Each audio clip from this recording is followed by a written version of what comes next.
मुस्कान की शादी हो गई है। किससे? पता नहीं बेटा। आखिरकार अली अपने मकसद में कामयाब हो चुका है और इसने मदीहा को घर से भागने के लिए तैयार कर लिया है।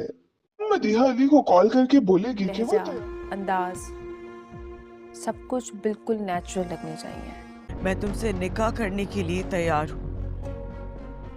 उसके लिए मुझे वो कुछ जल्दी घर से भागकर इसे शादी कर लेगी। और अब जल्दी मदीहा अपने अंजाम को भी पहुंच जाएगी जो कि इसने मुस्कान के साथ किया था।